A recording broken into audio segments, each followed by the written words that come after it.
pemirsa, kembali lagi di Tegal Inframe. Aktual, informatif, interaktif, dan terpercaya. Kali ini bersama saya, Nabila Sofia, yang akan menemani kalian selama 30 menit ke depan. Bersama kita hadirkan Ibu Dian selaku Kadif Sosdikli, Farmas, dan SDM KPU Kabupaten Tegal. Selaras juga dengan tema talkshow kita kali ini, yakni mengenai sosialisasi Pilkada Kabupaten Tegal 2024. Halo Ibu, apa kabar? Baik, Mbak Nabila.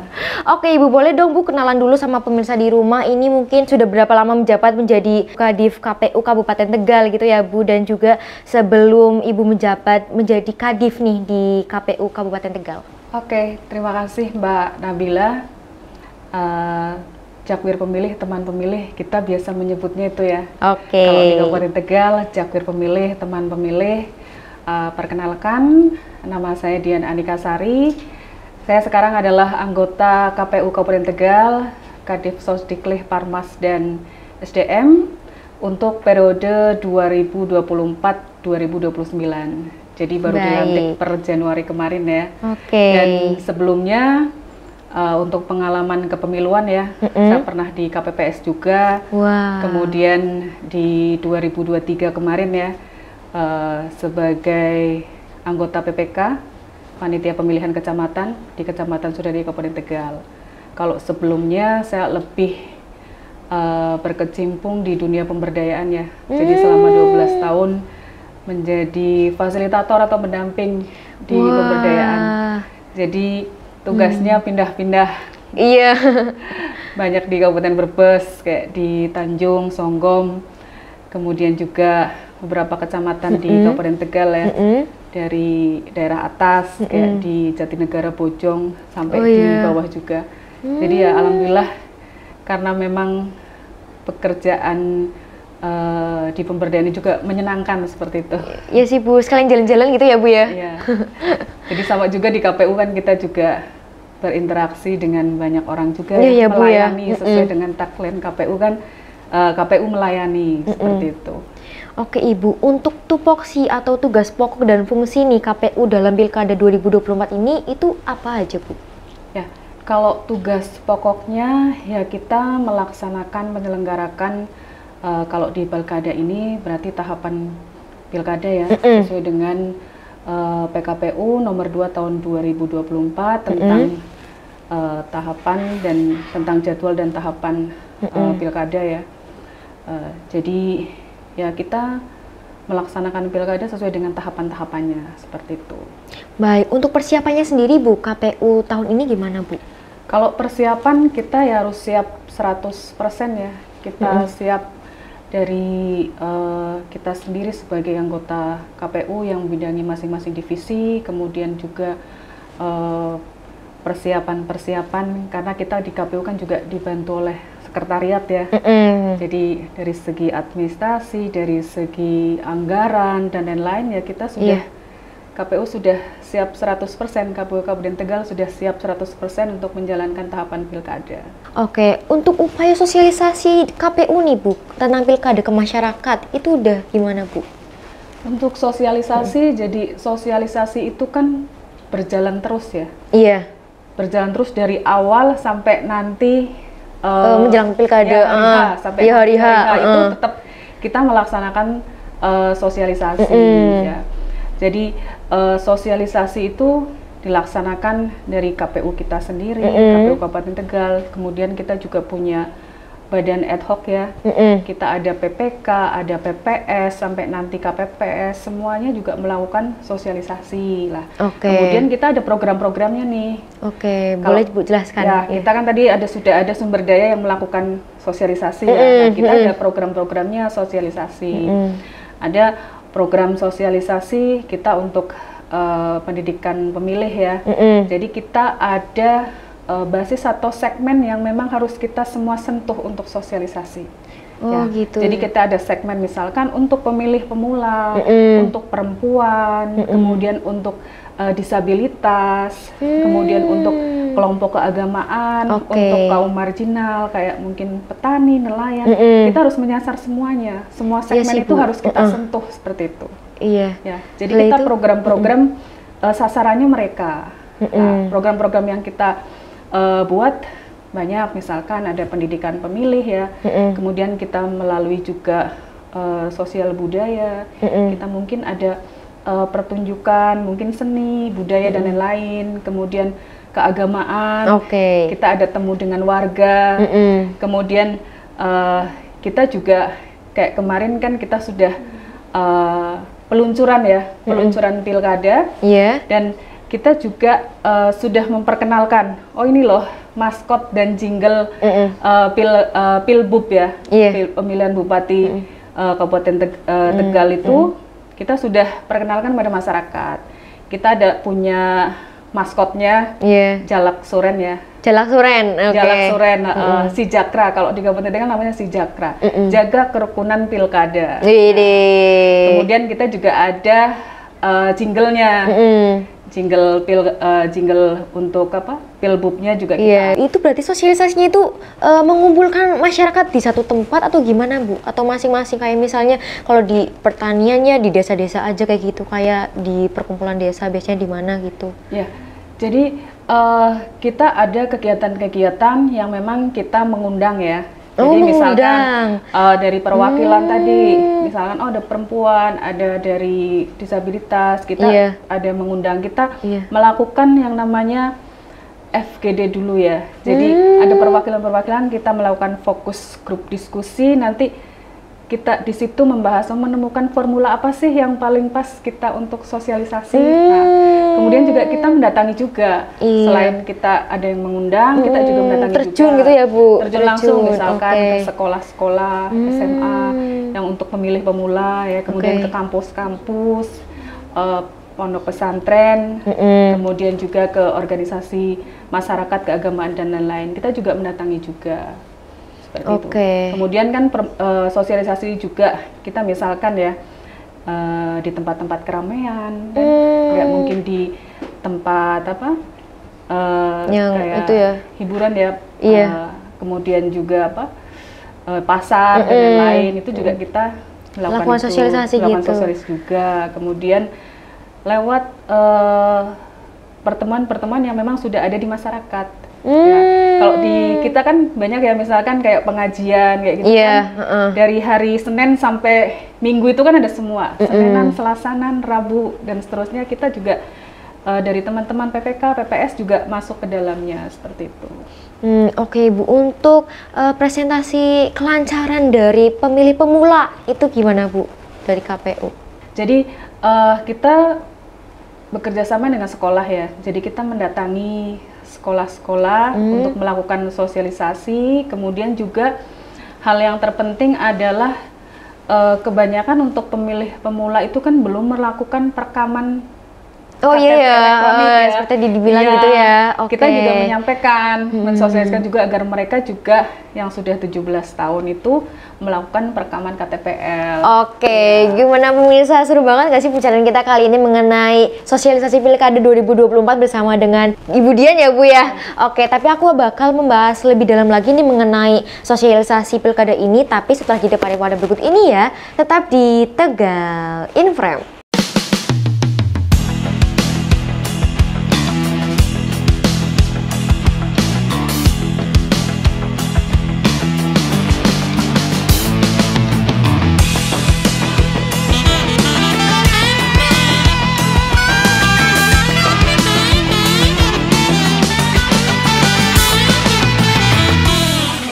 Halo pemirsa, kembali lagi di Tegal in Frame. Seperti yang tadi aku bilang, aku bakal membahas lebih dalam lagi mengenai sosialisasi Pilkada 2024 ini di Kabupaten Tegal bersama dengan Ibu Dian. Bu Dian, ini langsung aja ya Bu. Ini jumlah DPT dan juga petugasnya Bu, boleh di-spill ke pemirsa di rumah. Kalau jumlah DPT untuk Pilkada ini kan kita masih proses ya. Proses untuk penyusunan daftar pemilih. Nah, kalau kemarin di pemilu kemarin kita jumlah DPT-nya itu 1.242.454. Ya. Kemudian DP4 yang untuk Pilkada ini yang diturunkan dari Kemendagri ya, yang nanti ini sebagai awal ya, sebagai dasar kita melakukan penyusunan daftar pemilih itu adalah 1.241.454. 789. Oke. Ya, untuk kesiapan petugasnya sendiri nih Bu menghadapi pilkada itu gimana Bu? Ya, Sudah berapa matang? Untuk pembentukan badan ad hoc ya, kita sudah terbentuk PPK. Kabupaten Tegal itu ada 18 kecamatan, jadi 3 orang PPK kali 18 kita ada 90 orang. Iya. 90 orang PPK, kemudian PPS 3 orang kali 287 desa ya, ada 861 PPS. Kemudian untuk TPS ya, jumlah TPS sebelum nanti mungkin ada pemetaan kembali ya setelah pemutakhiran data ya. Untuk sekarang jumlah TPS yang sudah ditetapkan adalah 2.344 ya. Kemudian untuk jumlah pantarlihnya adalah dikalikan 2 ya, karena satu TPS itu ada yang 2, kalau memang lebih dari 400 pemilih itu ada 2 pantarlih, itu ada 4.570. Itu untuk pantarlihnya. Gitu. Jadi kalau kesiapan untuk petugasnya ya kita sudah, badan ad hoc kita itu sudah terbentuk ya, sudah melaksanakan tugas-tugasnya sesuai dengan tahapannya. Masih satu nanti yang belum dibentuk adalah untuk KPPS-nya. Nanti yang bertugas pada waktu pilkada, pencoblosan. Pencoblosan iya, pencoblosan di pilkada. Oke Ibu, ini kita berbicara di tahun 2024 ya Bu. Tapi aku sedikit penasaran deh Bu, sama kepeminatan masyarakat tentang pilkada ini di tahun kemarin. Itu gimana Bu? Untuk tingkat partisipasi di Kabupaten Tegal ya, pada pemilu kemarin itu kita ada di angka 76%. 76% ya. Kemudian ini sebetulnya meningkat dari pemilu kemarin di 2019 ya, 74%. Jadi meningkat 2%, tetapi memang kita masih ada di bawah target nasional ya. Target nasional itu 79,5%. Ya. Jadi Kabupaten Tegal masih punya PR ya, masih punya besar PR, ya, Bu. PR yang cukup besar ya untuk meningkatkan partisipasinya. Itu kira-kira nanti di pilkada ini. Itu kira-kira alasannya pada kenapa sih Bu? Kok bisa menurun drastis gitu sampai 76 ya tadi ya Bu? Iya, ya sebetulnya bukan menurun drastis ya. Ya belum meningkat aja. Belum meningkat aja. Kalau dibandingkan 2019 memang sudah ada peningkatan ya. 2% ya, kita di 76%. Sebetulnya ini mungkin juga problem yang sama ya untuk beberapa wilayah di Pantura ini, seperti mungkin Kabupaten Brebes, kemudian juga Pemalang, kemudian juga mungkin Kota Tegal juga kan. Kabupaten Tegal ini kan kita masih satu tetanggaan ya, yang memang mungkin dari segi karakteristik ya, dari pekerjaan mungkin banyak yang merantau seperti itu ya. Kemudian juga geografi, secara geografis juga. Nah, kalau rata-rata Kabupaten Tegal itu kan 76% ya. Ada juga di kecamatan kita, di Kecamatan Kabupaten Tegal, ada yang sudah melebihi dari target nasional tadi. Berarti untuk tingkat partisipasinya itu sudah di atas 79,5%. Jadi kayak Kecamatan Selawi, kemudian Kecamatan Pangkah, Kecamatan Kramat, kemudian Adiwerna, Talang, itu tingkat partisipasinya sudah di atas target nasional ya. Jadi sudah 80% ke atas. Tapi memang juga ada satu kecamatan yang memang dari tahun pemilu kemarin juga ini menjadi yang rendah gitu ya, di bawah 70%, yaitu hanya di angka 66%, yaitu Kecamatan Jatinegara. Gitu. Kemudian juga kecamatan-kecamatan di daerah atas ya, seperti Kecamatan Bojong, kemudian juga Balapulang, kemudian juga ada kecamatan perbatasan juga di Pagerbarang, kemudian Lebak Siu, itu juga masih berkisar di angka 70%-an. Nah ini mungkin juga apa ya, karena tadi juga disebutkan banyak yang merantau juga, terus alasan geografis gitu ya, jauh juga, gitu.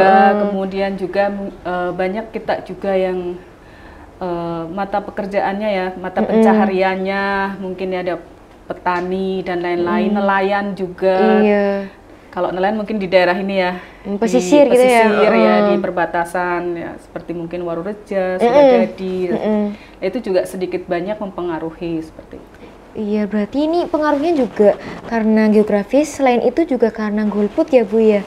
Ya, Iya, jadi golput. yang menyebabkan itu ya golput gitu ya. itu mungkin tadi juga ya kita perlu ada ini sih apa mungkin penelitian yang lebih Iya, kenapa lebih sih? mendalam Iya, ya penelitian yang riset ya nanti kita KPU juga akan melaksanakan riset mengenai Iya. partisipasi ini.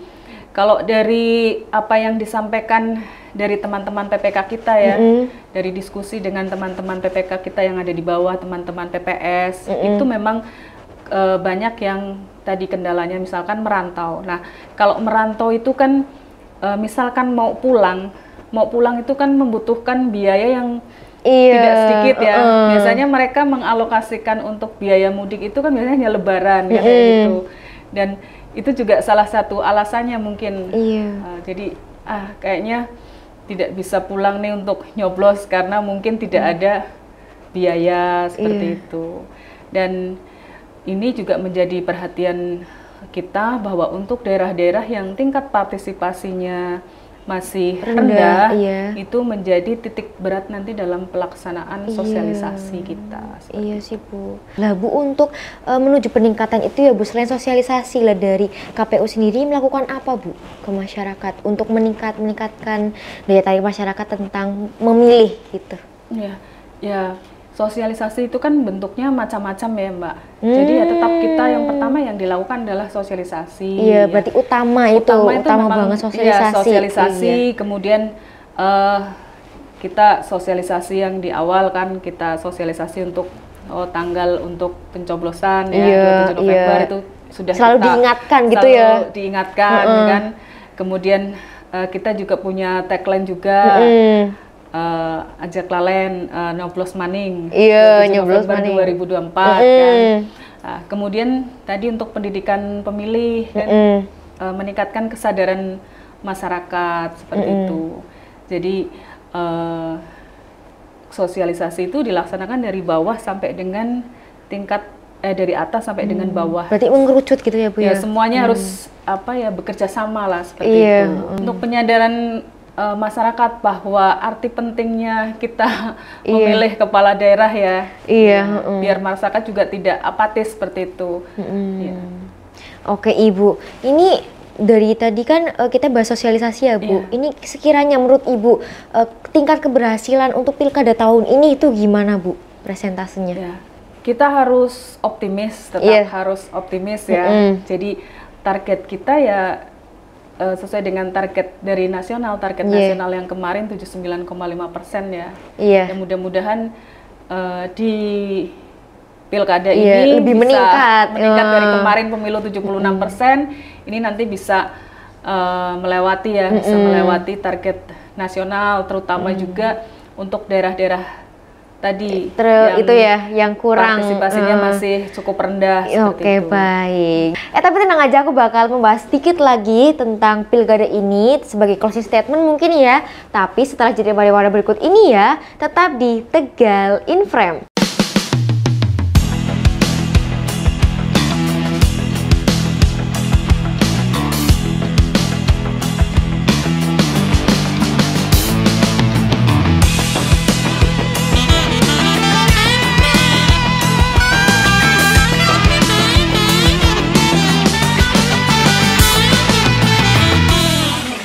Halo pemirsa, kembali lagi di Tegal in Frame. Seperti yang tadi aku bilang, aku bakal membahas sedikit lagi tentang pilkada ini mungkin sebagai closing statement di talk show kita kali ini bersama dengan Ibu Dian ya Bu ya. Oke Ibu, ini tahapan pilkada ya Bu, sudah sejauh mana? Ya, jadi sekarang di KPU Kabupaten Tegal kita sedang tahapan untuk pemutahiran data dan penyusunan daftar pemilih ya. Jadi tanggal 24 Juni sampai dengan nanti 24 Juli ya, jadi kurang beberapa hari lagi ya. Kita sedang melaksanakan yang namanya coklit ya, oleh Pantarli ya. Dan kemudian setelah itu nanti ada tahapan-tahapan selanjutnya berproses dari coklit, kemudian nanti ada penyusunan daftar pemilih sementara, kemudian nanti ada DPS perbaikan ya, ada tanggapan masyarakat dan lain-lain, sampai nanti ditetapkan sebagai daftar pemilih tetap. Oke. Ya, selain itu juga kita sekarang ya sedang ada di tahapan juga yang sedang berjalan adalah tahapan untuk pencalonan perseorangan. Ya, jadi di Kabupaten Tegal ada pencalonan untuk perseorangan dan sekarang sedang verifikasi untuk administrasi perbaikan yang kedua untuk syarat dukungan. Jadi sebelumnya dari pemenuhan dukungan, kemudian ada verifikasi administrasi yang pertama, kemudian ada verifikasi faktual ya, kemudian verifikasi faktual ada perbaikan, ada pemenuhan syarat untuk dukungan perbaikan, dan sekarang kita sedang untuk verifikasi administrasi yang untuk kedua, Vermin yang kedua. Nah, nanti dari hasil Vermin yang kedua ini, nanti apabila memenuhi syarat minimal ya 80.000 sekian itu nanti dilanjutkan dengan verifikasi faktual yang kedua. Tapi kalau tidak memenuhi persyaratan, maka nanti prosesnya akan berhenti sampai di situ. Oh, gitu. Nah, itu untuk calon perseorangan ya. Nah, kemudian tahapan-tahapan lain juga yang terus berjalan tadi seperti yang sudah digambarkan, diceritakan ya, sosialisasi. Kalau sosialisasi itu menempel semua di semua tahapan.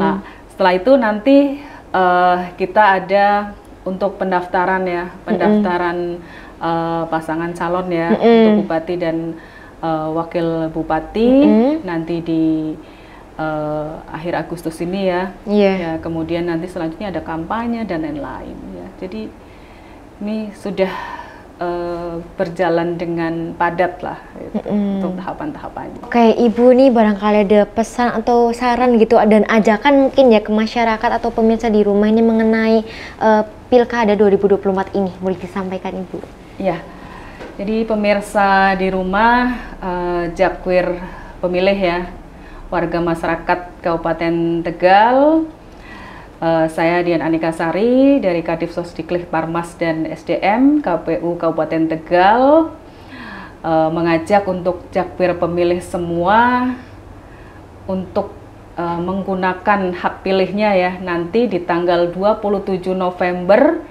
2024. Kemudian apabila ada Jakwir pemilih yang sampai dengan hari ini belum dicoklit ya, sampai dengan hari ini belum dicoklit, itu nanti bisa menghubungi untuk PPS setempat, PPS atau PPK atau KPU. Kemudian juga Jakwir pemilih juga bisa mencek ya, cek ini nama saya ada di daftar pemilih atau tidak, dengan mengakses cek dptonline.kpu.go.id. KPU Kabupaten Tegal ajak lalen nyoblos maning 27 November 2024. Oke, terima kasih ya Bu ya sudah hadir dalam talkshow kita kali ini. Saya Nabila mengucapkan banyak terima kasih banget sama Ibu nih udah sempat hadir di talkshow kita ya Bu ya. Jangan lupa nantikan lagi episode Tegal Inform selanjutnya. Jangan lupa like, comment, subscribe, dan share ya pemirsa. Bye-bye.